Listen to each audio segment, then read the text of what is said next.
Hello good evening everyone, स्वागत है एक और नए वीडियो में। और आज का वीडियो बहुत इंटरेस्टिंग होने वाला है। आज के वीडियो में हम लोग लास्ट फाइनेंशियल ईयर का प्रॉफिट जो है वो देखने वाले हैं, एंड जो हमारा फाइनेंशियल ईयर का जो बेस्ट ट्रेड्स होगा या जो वर्स्ट ट्रेड्स होगा वो भी हम लोग देखेंगे, चाहे वो मोमेंटम स्ट्रैटेजी का हो चाहे वो वैल्यू स्ट्रैटेजी का हो। इसके बाद हम स्ट्रैटेजीज का कंक्लूजन भी देने वाले हैं। वैसे तो हम वीडियोज बना चुके हैं स्ट्रैटेजी से रिलेटेड, अगर आप डिटेल में देखना चाहते हैं तो डिस्क्रिप्शन में दोनों स्ट्रैटेजी का लिंक डाल देंगे। वैल्यू ट्रेडिंग और मोमेंटम ट्रेडिंग दोनों का आप लोग देख सकते हैं, बट हम इसमें कंक्लूजन जो है वो दे देंगे। लास्ट फाइनेंशियल ईयर में जो फर्स्ट 6 मंथ था वो काफी अच्छा गया था, एंड फर्स्ट 6 to 8 मंथ्स अगर हम बोले काफ़ी अच्छा गया था। बट जो लास्ट का 4 to 5 मंथ्स है वो उतना अच्छा नहीं गया था, क्योंकि मार्केट ही खराब हो गया था एंड उसमें रिटर्न काफ़ी कम बना है। और अभी क्या सिचुएशन चल रहा है उसके बारे में हम लोग बात करेंगे लास्ट में, कि अभी हमारा जो मार्च का प्रॉफिट्स है वो क्यों कम बना था, एंड अभी क्या प्लानिंग है एंड एवरीथिंग। सारी चीज़ हम लोग बहुत डिटेल में बात करने वाले हैं। आई गेस इस वीडियो से आपको कुछ वैल्यू मिलेगा। तो चलिए वीडियो को स्टार्ट करते हैं एंड सारी चीज़ें डिटेल में समझते हैं स्क्रीन पे। थोड़ा सा पहले पीएनएल हम लोग देख लेंगे, उसके बाद हम लोग फिर ट्रेड्स के बारे में जो है वो बात करने वाले हैं,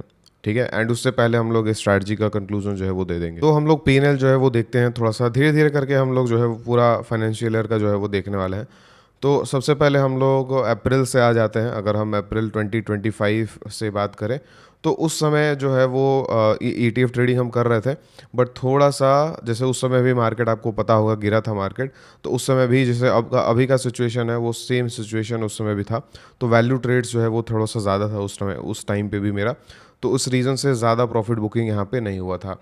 उसके बाद हम लोग अगर बात करें अप्रैल के बाद मई में, तो मई मंथ में हमारा सेम चीज़ हुआ था। मतलब कुछ महीने, मतलब जो भी ट्रेड्स अप्रैल से पहले लिए गए थे जनवरी फरवरी और मार्च में, उनको अच्छे प्रॉफिट्स निकलने में, मतलब प्रॉफिट्स में निकलने में थोड़ा जो है वो समय लग गया था, एंड वो भी एलोकेशन ज़्यादा नहीं था। उसके बाद मई में अगर हम बात करें तो थोड़ा कम ही प्रॉफिट था। एंड देन जून का बात करें तो जून से हमारा जो है वो मेन मोमेंटम ट्रेडिंग स्टार्ट हो गया था, क्योंकि उस समय ज़्यादातर जो एलोकेशन है वो मोमेंटम में आ चुका था, क्योंकि वैल्यू ट्रेड सारे जो है वो एग्जिट हो चुके थे। तो जून में ऑलमोस्ट 1 लाख के आसपास जो है वो। उसके बाद हमारा जुलाई में अगर हम बात करें तो जुलाई में अच्छा मंथ था हमारा, ऑलमोस्ट 2 लाख के आसपास। उसके बाद हम अगस्त का बात करें तो अगस्त में हमारा ऑलमोस्ट ये 1.27 लाख के आसपास, ठीक है।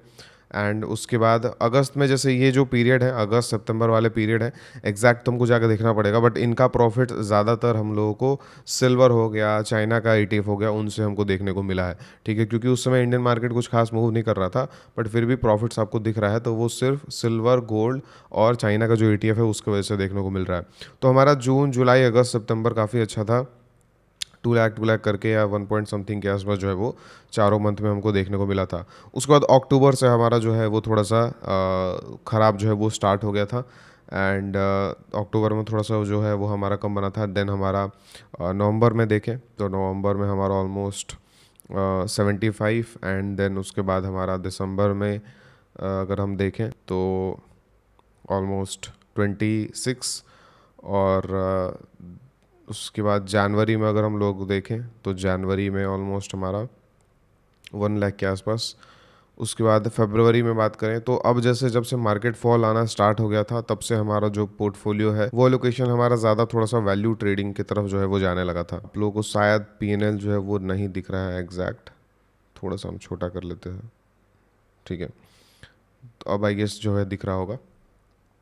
तो यहाँ से हमारा 87 के आसपास। उसके बाद हमारा अगर बात करें तो मार्च जो है वो देख लेते हैं लास्ट, और मार्च में प्रॉफिट बुकिंग ज़्यादा हुआ ही नहीं, क्योंकि सारे ट्रेड्स वैल्यू में जो है वो हमारा अभी लगा हुआ है, और मार्च में सिर्फ 35,000 के आसपास हमको प्रॉफिट जो है वो देखने को मिला है।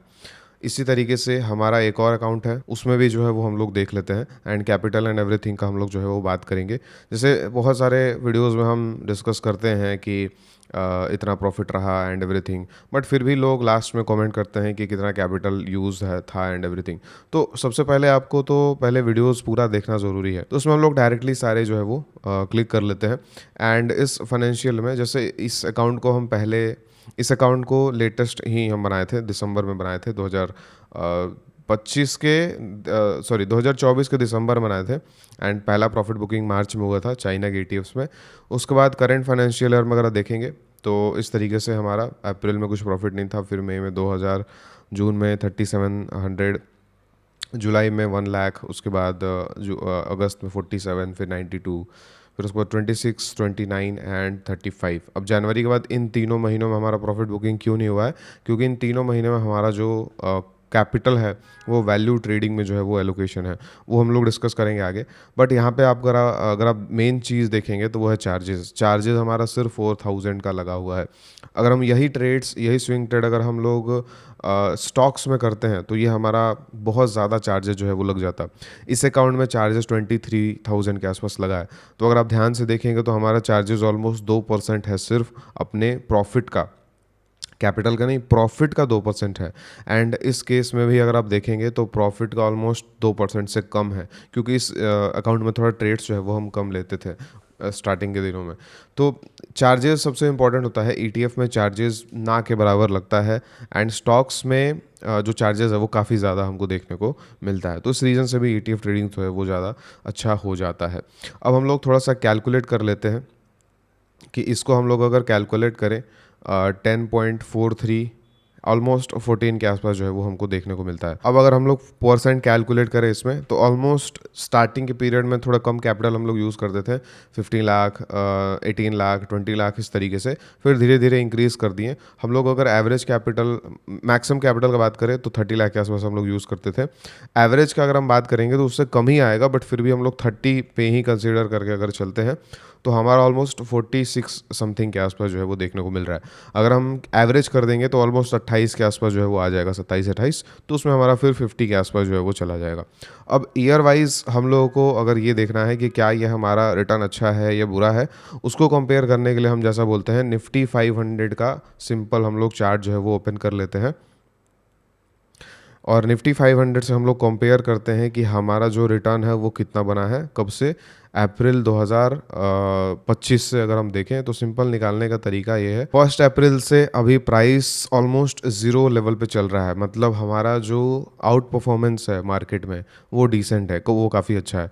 अभी करंट रेट्स हमारे लॉसेज में है, 7-8% लॉसेज में, उसको अगर हम कंसिडर भी कर लेते हैं तो भी हम लोग आउट परफॉर्म किए हैं, ठीक। बट वो अनरियलाइज है अभी, और वो वैल्यू ट्रेडिंग के अकॉर्डिंग जब वो प्रॉफिट में आएगा तभी हम लोग उसको एग्जिट करेंगे। तो वो हम लोग इसलिए कंसिडर नहीं कर रहे हैं, जब वो रियलाइज्ड हो जाएगा तभी उसको कंसिडर करेंगे, अनरियलाइज कंसिडर हम लोग नहीं करते हैं। तो इसमें अगर हम बात करें तो लास्ट 1 साल में हमारा जो मूवमेंट है इंडेक्सेस का वो ऑलमोस्ट कॉस्ट टू कॉस्ट है या निगेटिव है, एंड अभी तक हमारा जो रिटर्न बना है वो हम लोग बोल सकते हैं कि अच्छा रिटर्न बना है। अब इसको हम लोग स्मॉल कैप से भी अगर कंपेयर करें तो स्मॉल कैप में अप्रैल से अगर हम बात करें तो अप्रैल में हमारा ऑलमोस्ट 1 अप्रैल से इसमें भी स्मॉल कैप 4% निगेटिव है। तो लास्ट 1 ईयर का जो स्मॉल कैप का मिड कैप का जो रिटर्न है निफ्टी 500 का है वो निगेटिव टू कॉस्ट है, बट हमारा रिटर्न जो है वो ठीक ठाक है, तो उसको हम लोग अच्छा रिटर्न बोलते हैं। हम लोग किसी भी मंथ में जो भी प्रॉफिट्स एंड एवरीथिंग हम लोग बुक करते हैं उसको हम लोग चेक करने के लिए कि क्या हमारा वो परफॉर्मेंस अच्छा है या बुरा है, उसको हम लोग simple small cap, mid cap and Nifty 500 से कंपेयर कर लेते हैं, जिससे हमको एग्जैक्ट आइडिया लग जाता है कि हाँ ये परफॉर्मेंस जो है उसको हम अच्छा बोलेंगे या बुरा बोलेंगे, ठीक। अब ये हमारा सिंपल पीएनएल का जो पार्ट है वो हो गया। अब यहाँ से हम वेरीफाइड पीएनएल भी जो है वो जनरेट कर देंगे, जैसे 360 डेज़ का हो गया यहाँ पे, एंड इसको हम लोग सेव कर देंगे।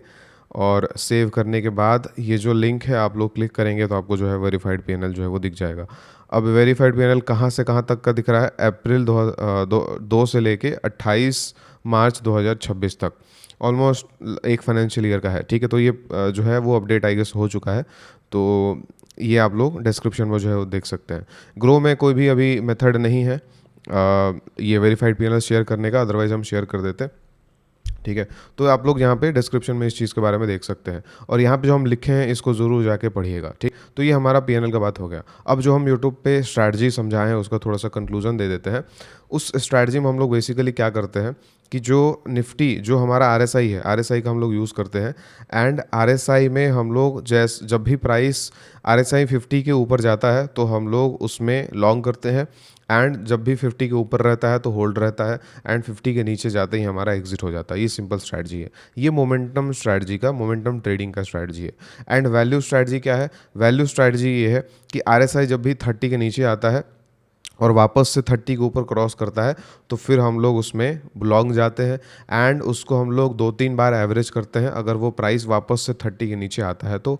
एंड फिर उसको हम लोग टारगेट बेचते हैं और वो टारगेट क्या है हमारा, वो टारगेट है 70 RSI के ऊपर। ठीक, तो ये सिंपल हमारा स्ट्रैटेजी है वैल्यू का और मोमेंटम का जो हम यूट्यूब पे बताए हैं। अब सिंपल हम थोड़ा सा एग्जांपल्स देख लेते हैं कि जो यूट्यूब स्ट्रैटेजी हम बताए हैं उसका बेस्ट और वर्स्ट ट्रेड जो है वो कौन सा रहा है इस पूरे फाइनेंशियल ईयर में। तो हमने उसको गायब कर देते हैं, ठीक है, जिससे कंफ्यूजन ना हो। सिर्फ 50 RSI को जो है लाइन हम सिंपल यहाँ पे रखते हैं। ठीक, जो बेस्ट ट्रेड है उसको हम लोग पहले डिस्कस कर लेते हैं। तो बेस्ट ट्रेड में हमारा हो गया PSU एंड हमारा मेटल।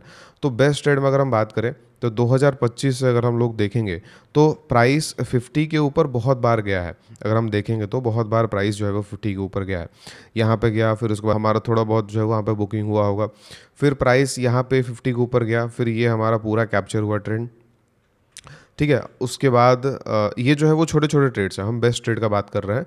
उसके बाद ये यहाँ पे अगर देखेंगे ना तो इस पीरियड में जो ध्यान से देखते जाइएगा, इस पीरियड में ये छोटा सा जो है वो कैप्चर हुआ, इस पीरियड में ये थोड़ा सा कैप्चर हुआ, उसके बाद ये पीरियड थोड़ा सा कैप्चर हुआ, यहाँ पे हमारा जो 50 RSI के ऊपर जब एंट्री हुआ तो फिर ये ट्रेंड हमारा ऑलमोस्ट अच्छा खासा जो है वो सस्टेन किया है। एंड इस ट्रेंड में हम लोगों को ऑलमोस्ट, जैसे जब भी ये 50 के नीचे क्लोजिंग आता है तो ये हमारा एग्जिट होता है। तो इस ट्रेंड में हम लोग ऑलमोस्ट अच्छा खासा यहाँ पे one of the best trade जो है वो हमको देखने को मिला था 2025 में।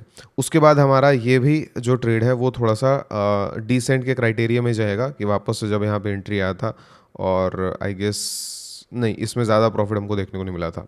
उसके बाद हमारा यहाँ पे वापस से री एंट्री हुआ था, शायद इस कैंडल में, हाँ इस कैंडल में वापस से री एंट्री हुआ था एंड इसका एग्जिट जैसे एज पर रेजिस्टेंस रूल अगर आप देखें तो इधर कहीं जो है उसका एग्जिट जो है वो मिल गया होगा, अगर आप रेजिस्टेंस रूल जानते हैं तो। रेजिस्टेंस रूल बेसिकली क्या होता है कि हमारा एंट्री करने के बाद पहला कंडीशन तो ये है कि RSI के 50 के नीचे जाएगा तो क्लोज एग्जिट कर देंगे। एंड रेजिस्टेंस रूल ये कहता है कि जब भी हमारा एंट्री करने के बाद प्राइस कोई रेजिस्टेंस पे जा रहा है, मेजर रेजिस्टेंस पे, तो वहाँ पे हम लोग अपना प्रॉफिट बुक कर सकते हैं एंड उसके बाद री इंटर हम लोग कर सकते हैं जब वो रेजिस्टेंस के ऊपर निकल जाता है। तो ये सिंपल सा स्ट्रैटेजी है जिसे हम इस वीडियो में कंक्लूजन जो है वो बता रहे हैं। अगर आपको डिटेल में देखना है तो डिस्क्रिप्शन में जो स्ट्रैटेजी का वीडियो है वो आप लोग देख सकते हैं। इसके बाद one of the best trade में हमारा मेटल इंडेक्स का जो है वो ट्रेड जो है वो आया है। इसमें भी अगर हम बात करें तो यहाँ से this was the one of the good trades. ठीक, इसके आसपास उसके बाद हमारा इस कंडीशन में यहाँ पे one of the good trades में यहाँ पे ये आता है हमारा। ठीक, और इसका एग्जिट इधर कहीं जो है वो हमको हुआ होगा। ठीक, तो ये PSU और मेटल में one of the best trades जो है वो हमको देखने को मिले थे। उसके बाद अगर हम बताएं तो one of the best trade में हमारा सिल्वर आता है। सिल्वर में बहुत शानदार जो है वो हमको इस स्ट्रैटेजी में ट्रेड जो है देखने को मिला था, क्योंकि सिल्वर में अगर आप ध्यान से देखेंगे तो जब भी RSI 50 के ऊपर प्राइस आया है तो बहुत अच्छा खासा हमको जो है वो देके गया है। इसके बाद हमारा जो वापस री एंट्री हुआ था इधर कहीं हुआ था एंड इधर से हमारा एग्जिट ऑलमोस्ट यहाँ पे हुआ था। फिर उसके बाद हमारा तीसरा एंट्री सिल्वर में अगर जहाँ पे देखें तो सिल्वर का तीसरा एंट्री इधर कहीं हुआ था। बीच में स्टॉप लॉसेस हिट हुए थे बट हम बेस्ट ट्रेड्स का बात कर रहे हैं। तो यहाँ पे हमारा एंट्री हुआ था and as per resistance rule इस पूरे ट्रेंड को कैप्चर करना पॉसिबल नहीं था।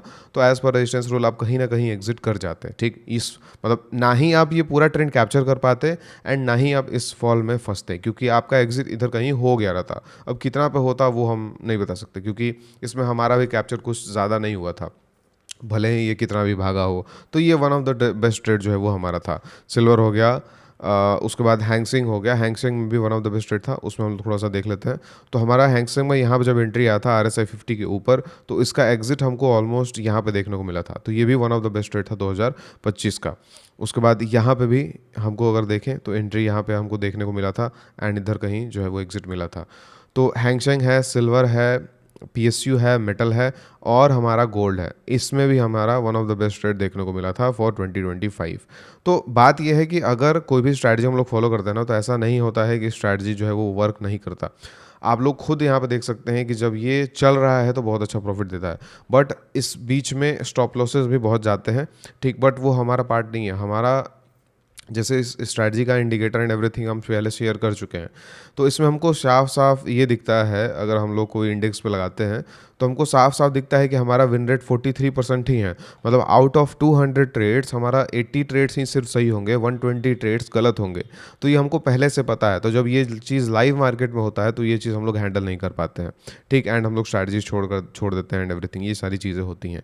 तो यही चीज़ थोड़ा समझने का हमको ज़रूरत है। एंड ये हमको पता है कि रिस्क रिवॉर्ड ज़्यादा है एंड विन रेट कम है। तो जो विनिंग ट्रेड होगा वो बहुत लंबा जाएगा एंड जो लूजिंग ट्रेड होगा वो थोड़ा सा छोटे छोटे स्टॉप लॉसेस दे के जाएंगे। तो जो लोग स्टिक करते हैं एक स्ट्रैटेजी पे ना, वही लोग ये पूरे ट्रेंड कैप्चर कर पाएंगे।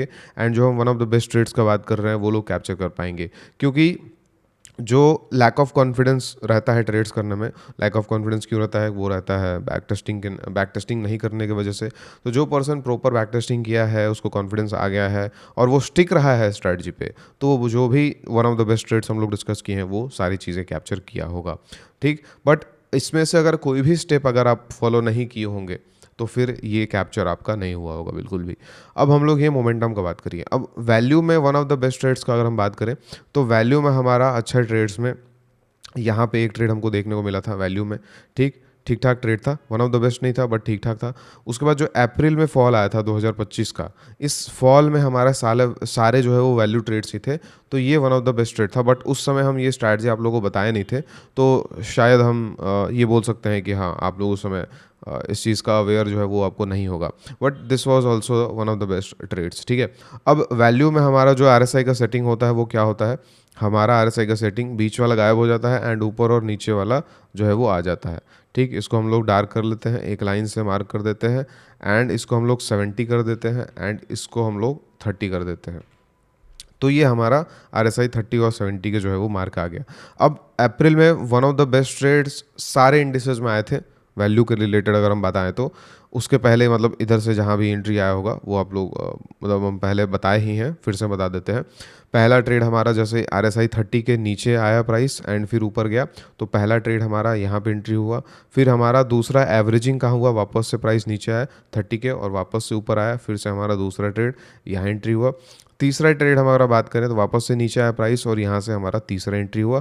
और उसके बाद हम अगर चौथा एंट्री करना चाहते हैं तो चौथा एंट्री भी हमको यहाँ पे देखने को मिला।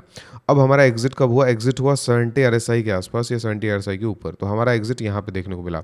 तो एग्जिट हम लोग सारे ट्रेड्स का एग्जिट हम जो है वो वहीं पे जो है वो करने वाले हैं। तो अब हम लोग अब हम लोग रिटर्न कैलकुलेट करें तो इस ट्रेड का रिटर्न है ऑलमोस्ट काफ़ी कम है, ये वाले ट्रेड का रिटर्न उससे बड़ा है, ये वाले ट्रेड का रिटर्न उससे बड़ा है, ये वाले ट्रेड का रिटर्न सबसे बड़ा है। तो हम चारों का जो एवरेज है वो निकाल के और चेक कर सकते हैं कि इस टाइम पीरियड में हम लोगों को कितना रिटर्न देखने को मिला, ठीक। तो ये सिंपल सा तरीका है। तो ये one of the best value trades हैं एंड ये सारे इंडिसेस में उस समय आए थे। बट आप लोग आई गेस कैप्चर नहीं किए होंगे क्योंकि हम उस समय स्ट्रैटेजी ये नहीं बताए थे। अब वो सेम अपॉर्चुनिटी अभी जो है वो सारे इंडिसेस में हमको देखने को मिल रहे हैं एंड इसी रीज़न से जैसे हम आपको बताए हैं कि मार्च में क्यों प्रॉफिट नहीं है। तो मार्च में इसीलिए प्रॉफिट नहीं है क्योंकि अभी सारे जो कैपिटल है उसका 70% हिस्सा जो है वो वैल्यू ट्रेड्स में लगे हुए हैं एंड वो वैल्यू ट्रेड्स मेरा 7-8% के लॉस पे चल रहा है। मतलब जितने भी वैल्यू ट्रेड्स हम रखे हैं वो 7-8% लॉस पे चल रहा है एंड वो अनरियलाइज जो है वो लॉस चल रहा है।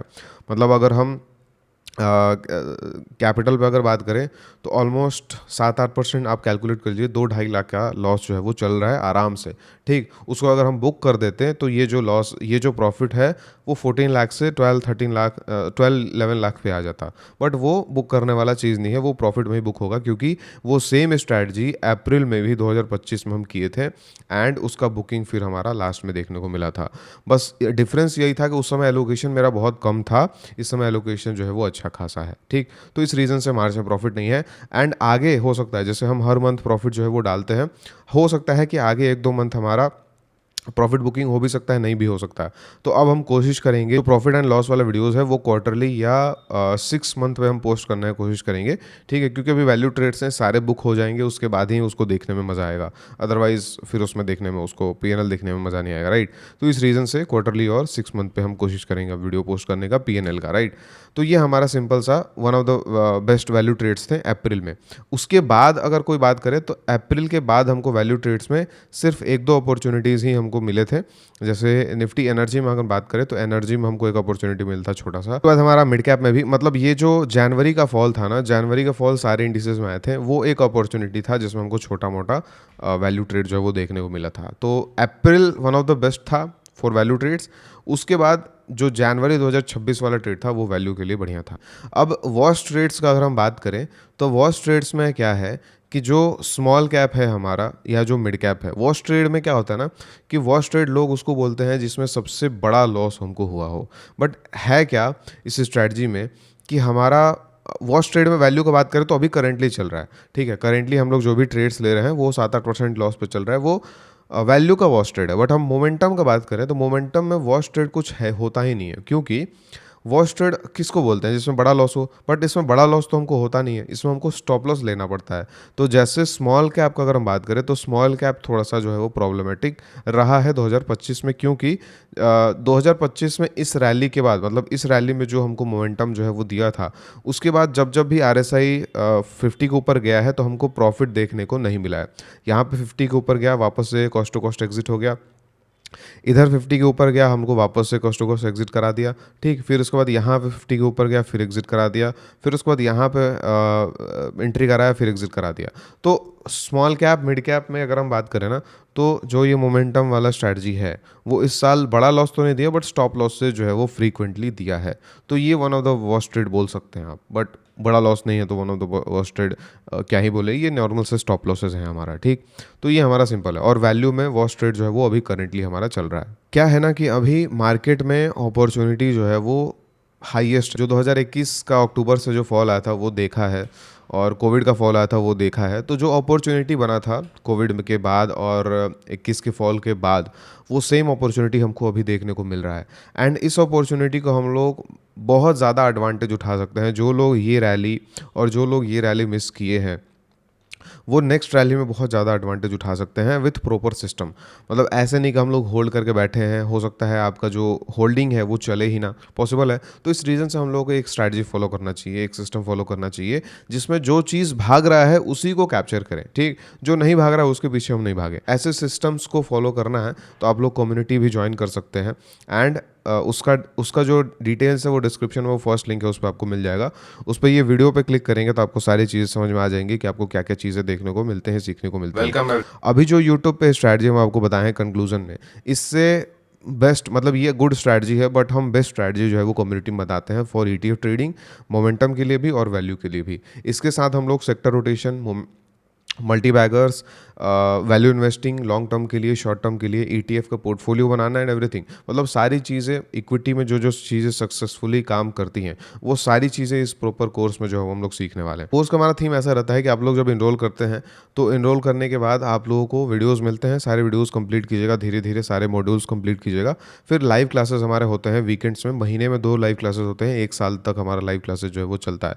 फिर उस सारे लाइव क्लासेस में आपके सारे डिटेल्स, सारे डाउट्स जो है वो क्लियर करने हैं, एंड उसके बाद कुछ स्ट्रैटेजीज को मास्टर करके एंड लाइफ टाइम उसके साथ स्टिक रहना है, ठीक। एंड आप लोग कूपन यूज़ कर सकते हैं APR, ये जो कूपन है वो 1 अप्रैल तक वैलिड रहने वाला है, तो आप लोग इसको यूटिलाइज जो है वो कर सकते हैं। अब हम लोग बात करते हैं कि अप्रैल मंथ में जो ETFs हैं, जो प्रायोरिटी ETFs हम लोग जो सेट करते हैं हर मंथ, तो वो जो ETFs है जो अप्रैल मंथ में ज़्यादा उसका चांसेस होता है रैली देने का, उसमें से जो हम लोग प्रायोरिटी सेट करते हैं उसका लिस्ट जो है वो आपको हम शेयर कर देते हैं। तो हमारा फर्स्ट प्रायोरिटी पे ऑयल रहेगा, देन हमारा अल्फा रहेगा, देन एनर्जी है, मिड कैप है, जूनियर बीज है, CPSE है, निफ्टी इंडिया डिजिटल है, इंफ्रा है, मेटल है, प्राइवेट बैंक है, स्मॉल कैप है। तो ये जो लिस्ट हम शेयर कर रहे हैं ये 1 बाय 1 रहेगा। मतलब अगर पहला ETF में अगर हमारा पहला सिग्नल आता है RSI का तो हम उसको ज़्यादा प्रायोरिटी देंगे as compare to second number का ETF, as compare to third and fourth and so on. तो ये सिर्फ अप्रैल मंथ के लिए होने वाला है, और ये जो डिटेल है, ये जो डेटा है वो हर मंथ हम लोग जो है वो शेयर करते हैं। तो आई गेस आपको ये वीडियो से कुछ सीखने को मिला होगा, एंड नेक्स्ट फाइनेंशियल ईयर से आप लोग ETF ट्रेडिंग का जर्नी जो है वो ज़रूर स्टार्ट कीजिए। आप यूट्यूब पे जो हम सिखाए हैं उससे भी स्टार्ट कर सकते हैं, एंड आप जो हम कोर्स का बात कर रहे हैं उससे भी स्टार्ट कर सकते हैं, बट आपको स्टार्ट जो है वो करना है। तो चलिए हम लोग मिलते हैं नेक्स्ट वीडियो में। Thank you so much.